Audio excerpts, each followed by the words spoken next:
Please read the disclaimer. Hello, beautiful people. Shalom, money makers. We're going to talk about XRP. Currently, XRP is sitting at $2.09. Basically, a flat Saturday so far. Nothing too critical happening in the markets. The markets finished off on a 4-day red downtrend after starting off the month so beautifully here for XRP and the crypto market. We are seeing a pullback over the past 4 or 5 days. This is nothing that I'm surprised about, but we have to take into consideration that there's going to be possibilities like this in the future where we see these, people will call them bull traps, where you have a few good days and then multiple days of sell-off. So that is basically what we saw. If I'm recapping this week, I forgot to last night mention the fact that U.S. unemployment rate came in at 4.4%, where the expectations were 4.5%. It came lower than expected, which means the labor market is slightly improving, but still far from Fed targets. So again, that kind of put water on potential excitement from the markets. And we're seeing this very interesting thing happen once again, where we have a run up. People get excited. We've had this, we've had before when we have like 3-4 days, but since October 10th, we haven't really seen the velocity of the run up. Moreover, there were also many meme coins and lower cap coins that were running. And so that was giving a little bit of a smell like we had seen before. But if you remember, and I mentioned this back in July when XRP and the crypto market did run up, I mentioned the fact like assets like Bonk and Pengu and things like that were running up prior, but it was about a week or two before, right, XRP and the others started running up. So again, maybe we'll see something similar like that this time around. But again, as always, I don't know exactly what the market is going to do. I don't know if it's going to go up daily or down daily. And that's the reminder that this video is for educational purposes, for entertainment purposes only, not financial advice. Always do your own due diligence before you decide to invest. If you hear in the background screaming, it's my children. They were outside. It was raining, but they came back in. And so now there's noise. If we look, there was 4 straight days of Bitcoin ETF outflows. So Bitcoin spot ETF saw another 250 in net outflows, extending the selling streak to 4 consecutive days. This pushes January total net flow to 209 million outflow, right? So when you take that into consideration, even though we started out good, right, and Bitcoin went and XRP went up and Bitcoin, right, but we're basically, if we go year to date, up 3% only. Okay, so yes, the market was coming, and it looked like we're going to see a crossover for Bitcoin, and that didn't happen. So we'll see, and Ethereum also, right? XRP was the only one that got that signal because of the velocity and veracity of that movement to the upside. Okay, so we need to take that into consideration. So okay, yes. We got also a message here from Brad Garlinghouse.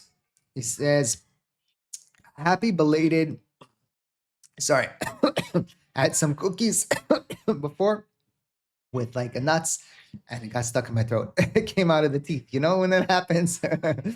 Happy belated new year. I just hit send on Ripple's quarterly shareholder email to say that 2025 and Q4 were successful for Ripple. Feels like saying Tom Brady was just a great quarterback, right? Our 2 major acquisitions, Ripple Prime and G Treasury, greatly accelerated and expand our ability to deliver on our vision, enabling the internet of value. XRP has been and will continue to be the heartbeat of that vision. With truly the most comprehensive licensing portfolio, and now today UK's EMI license added, we are poised to make 2026 even more consequential. Building and using crypto infrastructure, updating our global financial plumbing, and rethinking legacy systems. None of these happens overnight. At Ripple, we're going to continue taking the long view of what crypto-based assets like XRP and RLUSD can do, rather than chasing cycles and hype. Bring on 2026. We're firing on all cylinders. It's happening, right?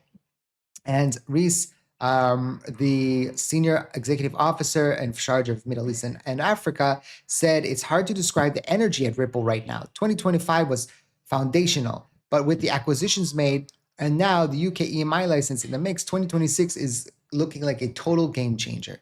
In a space often distracted by hypes and cycles, I love working for a company that takes the long view. We're building the infrastructure that actually matters for the future of finance. When I hear this, and if you remember yesterday, I don't know those you saw because the algorithm has been weird over the past few days. I mentioned that I saw a post from Tyler Hill, actually. I've mentioned him before.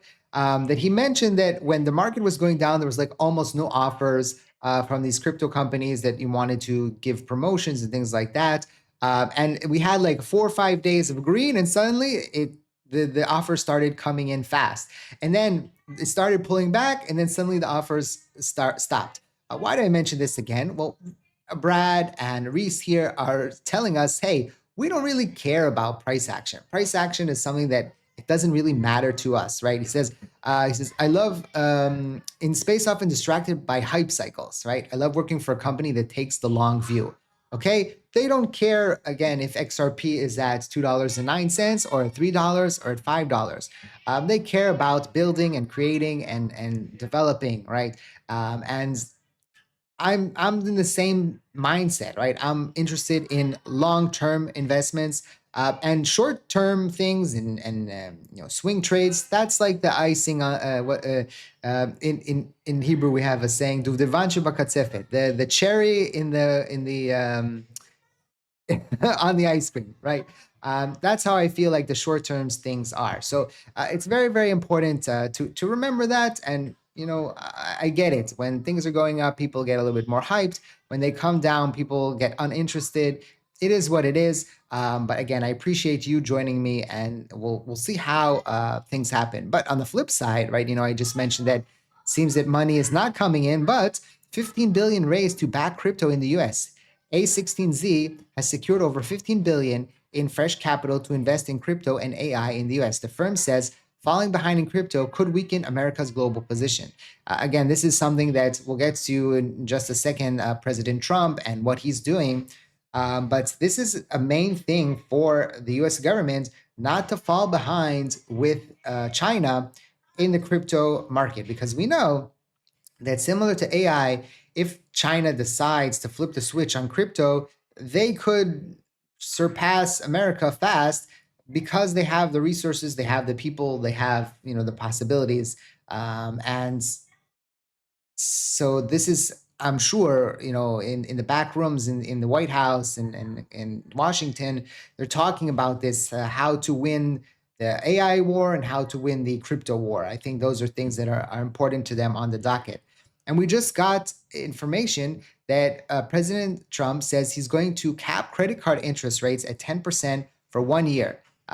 We're about to see an all-out effort to make life more affordable for average American. Of course, this is from midterm season. He's done all these things, called for a cap, banned institutional purchases of single-family homes, bought 200 billion of mortgage bonds to lower rates, called for the Fed to cut interest rates to 1% in 2026, made $2 gallon prices a top economic priority, announced 2,000 tariff stimulus checks. Of course, this is all stuff for midterm elections. I was just telling my mother-in-law all about this while we were eating breakfast. And the fact is that Trump is trying his best to add some more cash into the American pockets. Of course, it's for political reasons and because he wants people to think, oh, look, all the goods the Republicans are doing because of the midterm elections, right? And if this happens, if Americans have more money in their pockets, then there's higher probability that they will invest in high risk assets like crypto. And so theoretically, that could be good for the crypto market. But again, we have to remember that although America is important for the crypto market, it's not the be all of the crypto market. Yes, headlines that come are important because a lot of big financial firms sit in the U.S. So when something happens in the U.S., they will react according to what happens. But a majority of the money is coming from around the world, right? Asia, Eastern Asia, Middle East, right? A lot of crypto money is coming from there. Think of all the crypto people that have moved to Dubai, right, and Abu Dhabi. So there's a significant of money that is sitting in the crypto market that not necessarily has a straight direct effect on the U.S., but still, headlines from the US move the crypto markets. And so it's a very interesting phenomenon. There's pluses and minuses to it, right?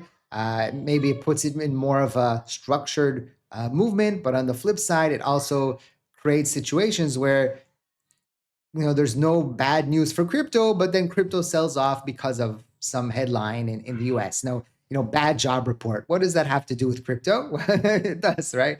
And so, that's very interesting. And again, we have to take into consideration all these things, all these factors when we're thinking about, short-term investments. When we're thinking about long-term investments, it's a different story. And the things that are coming out from Washington and the words that I hear from the president and the people around the president, and potentially the Clarity Act that will come in this year. And I'm looking long term, and I look how Ripple is sitting now and where they were sitting a year and a half ago. And long term, I'm still very, very bullish. But short term, again, price action, I don't know what's going to happen. Okay, again, that's very, very important to remember. If you haven't yet subscribed to the channel, now's the time to do so. Don't forget to smash the like button. Let's try to get 1,000 likes on this video. I know you guys can do it. I'm going to play with my bubbles a little bit here. Drop a comment, 8 for infinity and beyond, or whatever your heart desires. Thank you for watching, and I hope to see you next time. Bye-bye.